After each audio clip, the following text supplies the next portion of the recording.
According to the senior Labour MP Lucy Powell, the British public who are in favour of border control and simply want the publicly funded BBC to follow their own impartiality rules are essentially the same as Putin's Russians.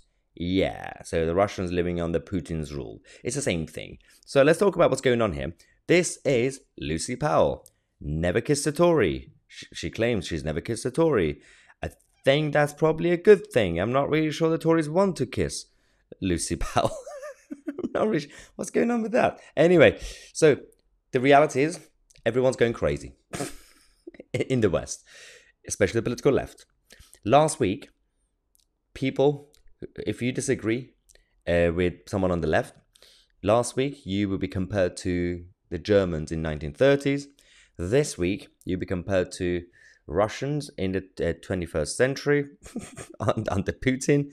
What's next week? Actually, before we continue the video, I'm going to show you this video, this speech that Lucy Powell made in Parliament that she called the British public Putin's Russians.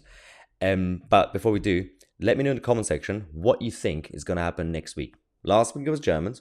This week is Russians. Next week, who are we going to be compared to? Now, let's go to Lucy Powell. This is going to be quite fun. What does she think it looks like to the outside world that a much-loved sports presenter is taken off air for tweeting something the government doesn't like? It sounds more like Putin's Russia to me. Blah, blah. So some people on the left were defending her, saying, no, she was accusing the government. Firstly, no, she didn't. She was essentially talking about the British culture, that we live in a country that a TV presenter will be cancelled. And also, it wasn't government doing it. It was the public pressure that did it. Kind of rightly so, because but firstly, I've said it before, last few days. The whole thing is BBC's fault from the beginning, because they were not consistent with their guidelines and impartiality rules. So they're going to have to review as they are doing it now.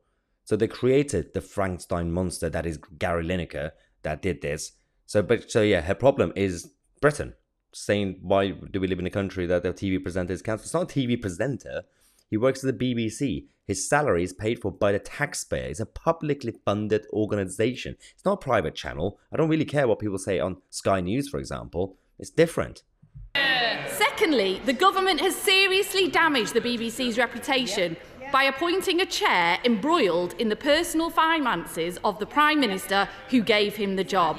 Well, yeah, obviously I'm not in favour of what's going on with the chairmanship of the BBC, and actually the whole role, which is a politically appointed role, the chairman of the BBC. But the way she said it, that's not right either, because she basically implies that the government proactively chose someone that was already under investigation, we didn't know about that scandal or the potential conflict of interest with Boris Johnson at the time. It only came out after he got the job. Idiot. No doubt she will tell the House this is under investigation, but it's an investigation that I instigated, not her. Her boss is the only person with any power to fire the BBC chair. Does she agree? Oh, right. Yeah, she agrees. Shut up. Okay, so obviously this whole Richard Sharp stuff is not really looking good. He probably needs to actually resign at this point, depending on obviously the investigation. I'm not really in favour of having a politically appointed position as the chairman of the BBC anyway. I'm also not in favour of the BBC in the first place. It has to just completely go away and change the model in terms of funding and structure, get rid of your Royal Charter, become an independent company and do whatever you want. And those who are afraid of what's going to happen to all my favourite programmes, they're going to stay. Doesn't really matter. Nothing's going to change, you idiots. Anyway, the British public decided to react to Lucy Powell's idiotic speech and question. Let's go and find our favorite tweets. Okay.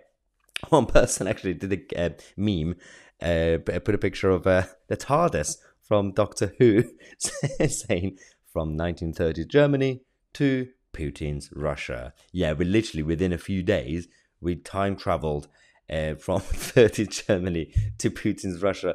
It is embarrassing. The political left need to stop doing name calling. It's fine to do name calling and insult if you can back it up with actual substance. Have something to back up your argument, then call people stupid. You know, I like to do that. It's fun. Anyway, you can't just randomly go around label people without any substance or evidence. So, Agent Smith from The Matrix said, I must have missed the bit where Putin set up a public service broadcaster with a mandate to be impartial. Yes, that's a good point. She's comparing Britain to Russia right now because Britain and the BBC have impartiality rules. I'm pretty sure they don't have that in Russia. Pretty sure they don't really mandate impartiality rules. It becomes a propaganda machine. And right now, the BBC is essentially a propaganda machine, but against the government. It's in favor of the state and statism and big establishments, but not really with the government ministers. So, another comment says, we now know that the Labour Party will support the abandonment of impartiality by the BBC. Its future is now very uncertain.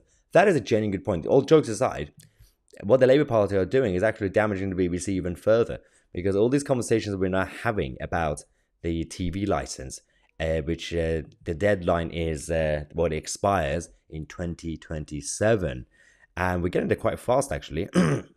We only have a few years left, and that conversation hopefully will continue depending on who's going to win the election. If the Labour Party win the election next year, then that's going to stop. They're easily going to extend the license and the Royal Charter for the BBC beyond 2027. It's also no guarantee that if the Tories win, they will definitely get rid of the license. It depends what sort of Tory cabinet we get. And also what sort of Secretary of State we're going to get for Culture and Media, DCMS. But at least there's a hope that if it's not Labour, something could change. But the Labour Party, the more they do this, the more they're actually undermining the same BBC that they like. And it's fascinating. They spend the whole time attacking the BBC, saying the BBC is pro-Tory.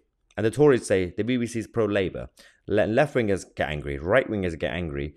Usually, that's a good thing for any organisation or entity. If everybody basically is against you, you're doing something right. But not in this case. The BBC are essentially not doing what they're supposed to be doing.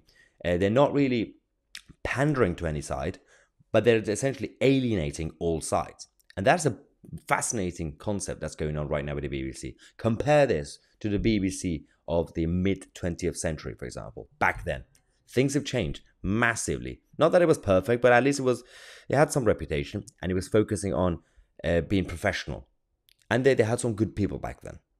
Even though back then we could still have the argument of should it be a public body? Should it actually have type TV license? But at least in terms of content and substance, it was much better than what we are having here. Let me know if you actually agree with me, especially with the last bit I said about the past and the BBC. And let me know if you're still in favour of defunding the BBC. Subscribe to the channel. I'm Mahyar, Tousi, and we are the media.